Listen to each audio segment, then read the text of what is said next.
The movie is based on a true story.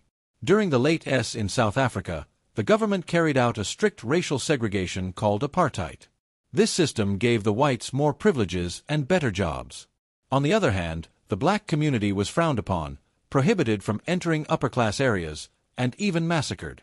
However, after decades of oppression, they finally had enough. The black community formed a movement called the African National Party. Their main agenda was to stop the racial discrimination and bring back harmony to the country.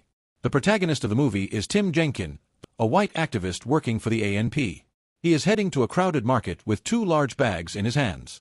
He drops one of them near a trash can, and the other one next to a car. Then he signals his accomplice, Stephen Lee, to initiate the plan. It turns out the bags contain explosives, which they plan to detonate right now. They immediately get to work and connect some wires inside the bag. As they walk away, two explosions occur. But they are harmless. However, hundreds of leaflets are scattered across the busy market. They contain propaganda messages against the apartheid governments. Jenkin and Lee nervously try to flee the scene, but they are soon apprehended by the cops. Later, while awaiting prosecution, Jenkin's wife sneaks into the room and gives him some money, which he may require in prison. She then wishes him goodbye, promising to always stay by his side. At the court hearing, the judge berates Jenkin and Lee for apparently going against their own race. As a punishment, Jenkin is sentenced to 12 years in prison, as he manufactured the bombs, while Lee, being an accomplice, is given 8 years. In the next scene, the two are escorted to the notorious Pretoria Prison, which is exclusively made for white criminals. The warden receives them at the entrance and immediately labels them as traitors. He hands them over to a strict prison officer, Meneer. The two are then taken inside the prison, and Meneer explains the rules and regulations of the place. Jenkin carefully looks around and notices the automatic grill doors, multiple barred gates, and other security systems. The place looks impenetrable. After a while, Meneer takes them to their respective cells, which are reinforced by a grill door followed by a full metal door. That night, Jenkin is lost in his thoughts, and he barely gets any sleep.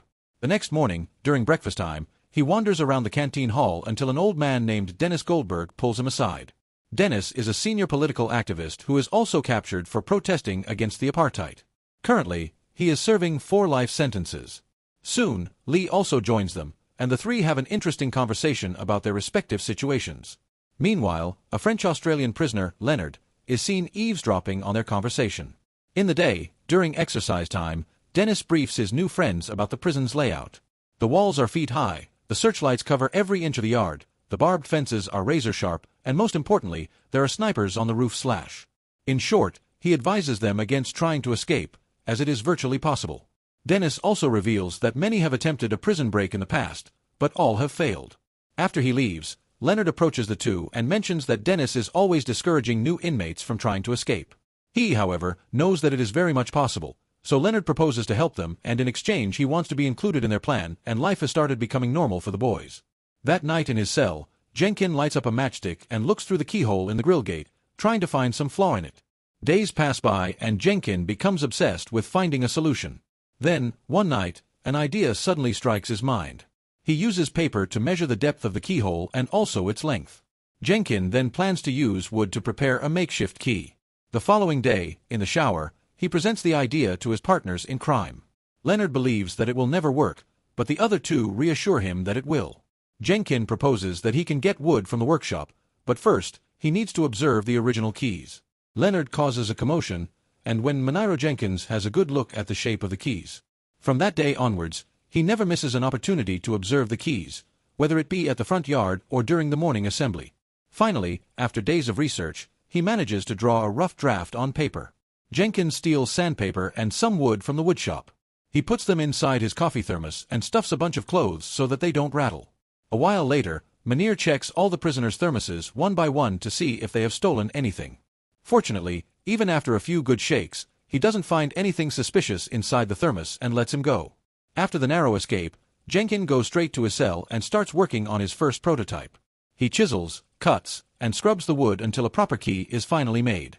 He nervously tries it on the door, and to his delight, it works. But when Jenkin opens the grill door, his expression suddenly changes. It turns out the metal gate doesn't have a keyhole on his side, meaning he will have to open it from the other end. The next morning, Jenkin explains the situation to his friends, and mentions that they will now have to make another key and somehow find a way to open the second gate from outside. Leonard, who has become ecstatic with the success of their first plan, is completely on board. In the following days, the three observe the keyhole to the outdoor door, and Jenkin tries making a rough diagram of it. Fortunately, after weeks of hard work, he successfully creates another wooden key. The boys are mopping the hallway, and there are no guards around. Jenkin uses this opportunity to try out his new key. It is not as good as the first one, so he chisels it out to make it smoother. The key fits, and the door opens, much to everyone's joy. However, when Jenkin tries to get it back out, it breaks. This causes panic among the boys, and to make matters worse, a guard starts approaching the hallway. Jenkin tries his best to close the lock, but to no avail. In the end, he only manages to get the broken piece out, right before the giant guard arrives. In the next scene, after all prisoners go inside their respective cells, Minira for a routine checkup. He notices Jenkin's door lock sticking out, but doesn't think much of it and simply closes the door. Inside, Jenkin breathes a sigh of relief. The three gather in a room and discuss how to open the metal gate from the outside.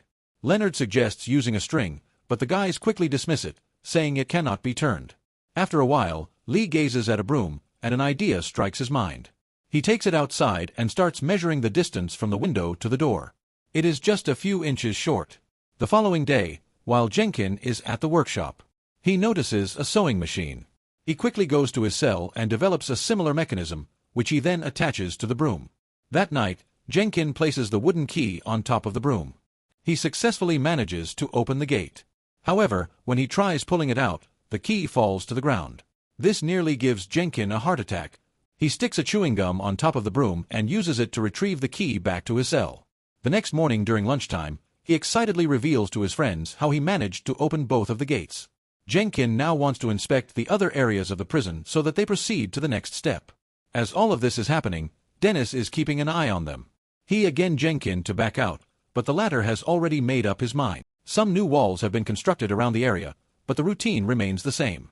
Whenever out, the three boys try their best to inspect the surrounding areas. Jenkin even manages to strike up a deal with the janitor.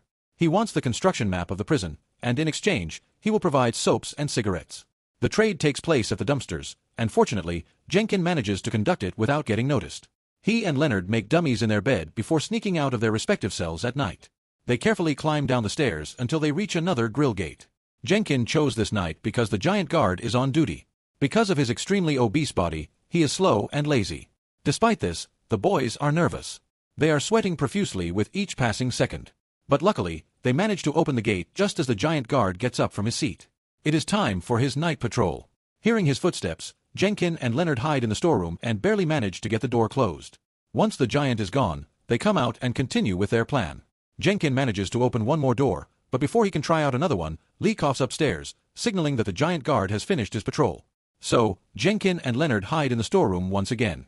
On the way through his room, the guard notices the droplets of sweat on the floor, but he doesn't think much of it. After he leaves, the boys head back upstairs. Inside his cell, an excited Jenkin dismantles his keys in several pieces and puts them inside his cup. He then goes to sleep. The next morning, the warden enters the cell and wakes Jenkin up. The latter has slept past the morning alarm. Enraged, the warden asks him why he overslept, but Jenkin can only apologize. So, his cell is given a proper search. In the process, the cup on his shelf is knocked over, and all the wooden parts of the keys are revealed. The warden picks one of them up and angrily asks, "What is this?" Jenkin, who is frozen in fear, nervously says that he made it as a photo holder. Surprisingly, the warden buys it and leaves the room. That night, our genius protagonist has a panic attack, making it difficult for him to sleep. However, he narrates that every difficult situation teaches new things. So, from the next morning on, he starts hiding the keys in different areas of the prison, like inside the library, the canteen, and even the dumpster. One day, he and his friends also manage to steal civilian clothes from the laundry. All this while, Jenkin doesn't clean or brush his teeth, hoping that he would get an infection. A few weeks later, here he does get one, and when Minir takes him to the doctor, he inspects the automatic gate. It is Christmas Eve, and the group has made all the necessary preparations. Inside a room, they disclose their elaborate plan to Dennis and his friends. They have made keys of different shapes and sizes for the doors that they have to pass. However, Dennis refuses to join them, claiming that even if they escape, they will have nowhere to go. Nonetheless, he returns the money to Jenkin, hidden inside a toothpaste roll. Later, the warden conducts a checkup of all the cells, including Jenkin's. Turns the entire place upside down, but doesn't find anything. In the evening, after all the officers are gone, Jenkin, Leonard, and Lee get out of their cells and begin their escape plan.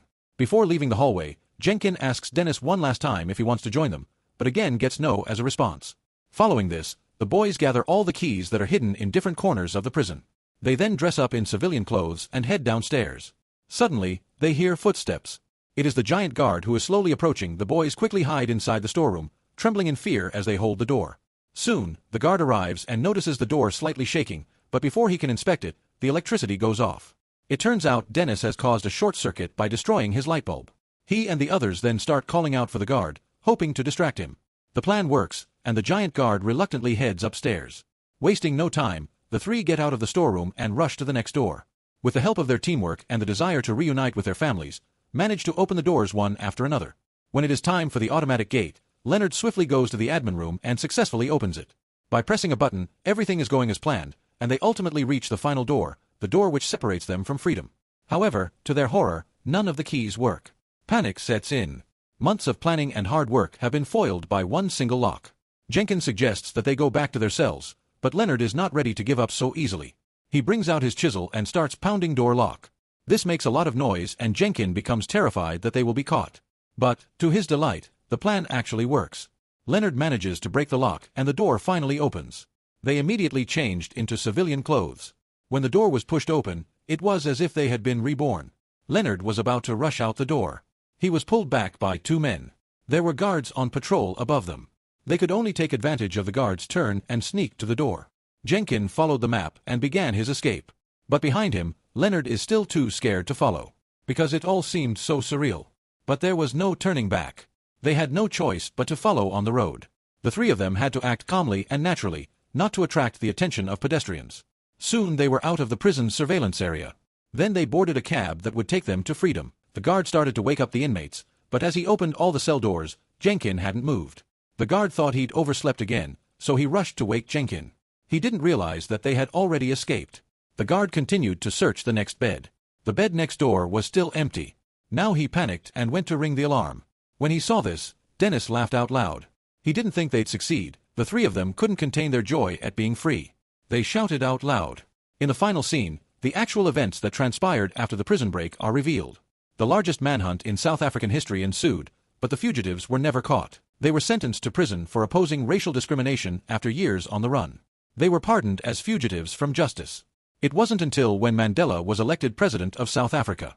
Racial discrimination gradually disappeared.